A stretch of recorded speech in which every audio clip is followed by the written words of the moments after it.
ఎక్కడి నుంచి వచ్చిందో తెలియదు, ఎలా వచ్చిందో తెలియదు, అసలు ఇది ఏంటి అని తెలియక పిచ్చకపోతున్నారు సైంటిస్ట్. విషయం ఏంటంటే కొలంబియాలో బుగా అనే ప్లేస్ లో ఈ వింత వస్తువు గాల్లో ఎగరటం కొంతమంది చూశారు. చూడటానికి చాలా వింతగా ఉండేసరికి చాలా మంది వీడియో తీశారు దీన్ని. అది అలా గాల్లోనే తిరుగుతూ ఒక హై టెన్షన్ ఎలక్ట్రికల్ వైర్ తగిలి కింద పడింది. ఈ UFO అంటారు కదా, అదే అన్ఐడెంటిఫైడ్ ఫ్లయింగ్ ఆబ్జెక్ట్స్. వాటిని రీసెర్చ్ చేసి ల్యాబ్ లోకి తీసుకెళ్లి దీన్ని టెస్టులు చేయడం స్టార్ట్ చేశారు. ఇది ఎంత వింతగా ఉందంటే ఇది కింద పడ్డాక దీన్ని తీసినప్పుడు దీని బరువు ఒక 2 కేజీలు ఉంది అంటున్నట్టుగా ఈ వీడియోలో ఆయన చెప్తుంటే ఒక్కొక్క కేజీ పెరుగుతూ ఇప్పుడు ఇది 10 కేజీల వరకు ఉందని చెప్తున్నారు. ముట్టుకుంటే చల్లగా ఉందంటున్నారు, వాటర్ పోస్తే ఆవిరైపోతుంది. అసలు ఇలాంటి థర్మల్ రియాక్షన్స్ ఉండే బాడీని ఇంతవరకు చూడలేదంటున్నారు సైంటిస్ట్. అసలు ఇది మనిషి తయారు చేసిన దానికి ఒక ప్రూఫ్ కూడా లేదు.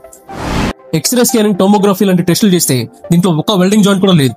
ఒక complete round hollow casting body ఎలా తయారైందో అర్థం కావట్లేదు. దీని మీద ఏవో వింత వింత అక్షరాలతో కూడా రాసి ఉంది. రకరకాల ఎక్స్పర్ట్స్ ని తీసుకొచ్చి ఇది ఏంటి అని డికోడ్ చేయమన్నారు.